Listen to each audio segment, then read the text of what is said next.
Pada hari ini Majelis Hakim kasus dugaan korupsi di Jiwasraya akan memvonis Saudara 4 Maria terdakwa. Paulinumowa Di adalah sidang satu dari sebelumnya, 5 keempat Sementara itu, terdakwa pada dituntut 28 Juni jaksa lalu, polisi penjara juga selama mencerahkan 8 uang hasil korupsi.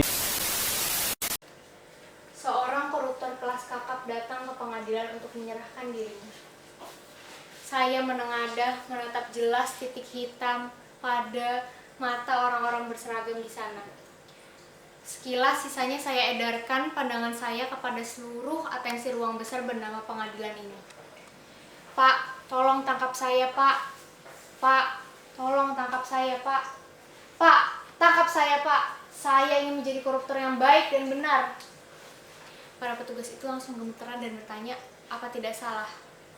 Saya ingin memberikan contoh kepada seluruh rekan-rekan koruptor saya di luar sana. Tidak baik melarikan diri. Lebih baik duduk tenang di pengadilan. Kalaupun ingin bersembunyi,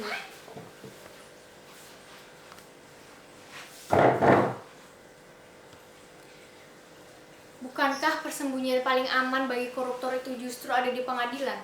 Kita tidak akan diperlakukan seperti maling ayam. Dasar maling gak tahu diri. Ampun Pak, ampuni saya Pak. Paling ditanya-tanya sedikit, basa-basi, minta hasil bagian dari korupsi.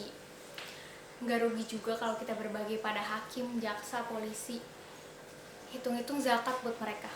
Toh itu juga bukan uang kita. Telinga tidaklah tuli untuk mendengar mereka berbisik secara keras. Saya tidak peduli. Mereka bertanya, apa saya tidak salah? Atau saya sedang bermimpi? Padahal jelas sekali saya datang ke sini dengan keadaan sehat.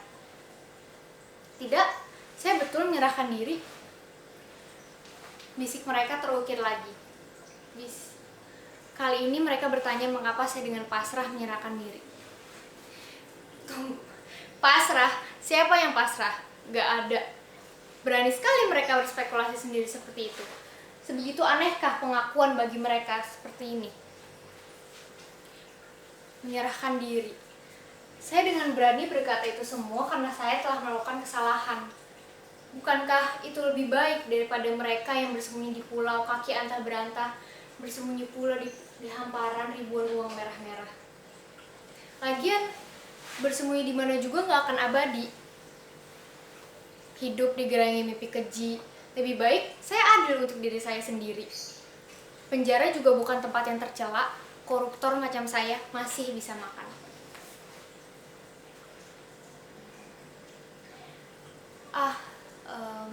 Mungkin saja ada yang merasa terpanggil. Saya abaikan tatapan-tatapan yang berbagai macam itu. Banyak kamera juga mendistraksi konsentrasi saya untuk memberi pernyataan-pernyataan. Cepat-cepat saya ingin utarakan maksud saya.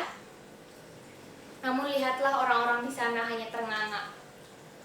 Banyak pula para wartawan juga sudah menghubungi pijakan saya. Bu, berapa banyak uangnya ibu korupsi?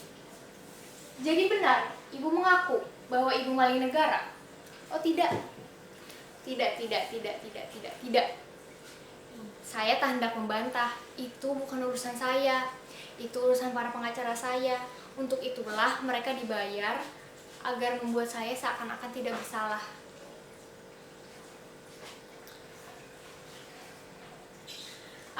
Rasa-rasanya suatu hal yang begitu asing, tak menyangka bahwa akan menjejalkan kaki bersama para orang-orang berseragam di sana yang saya lihat sedang bergembira sekali dengan permainan domino mereka. Setelah langkah mendekat, saya lihat mereka tercekat. Suara bising itu kembali mengerubungi rungu.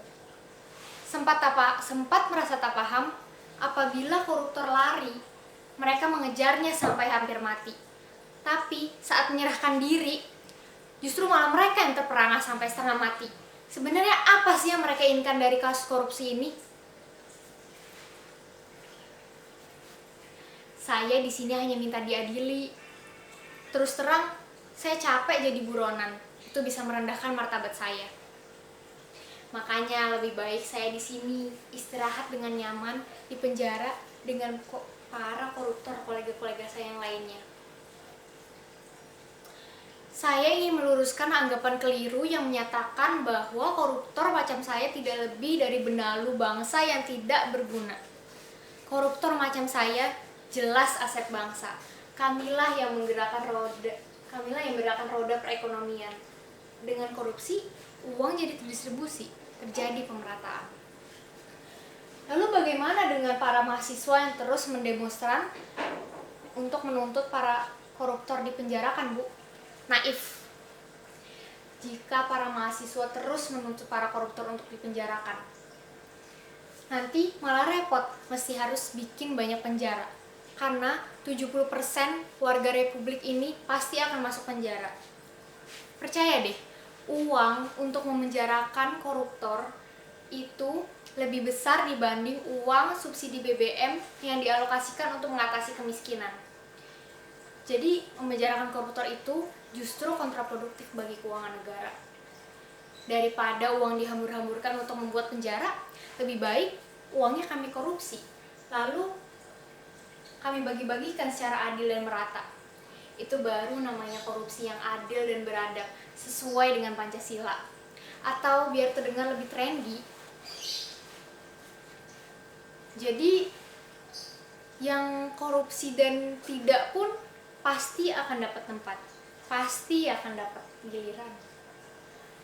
Karena itu, marilah kita belajar menerima kenyataan bahwa korupsi itu sudah menjadi suatu hal yang menyenangkan bagi negara republik ini. Anggap saja korupsi sudah menjadi bagian dari perekonomian kita.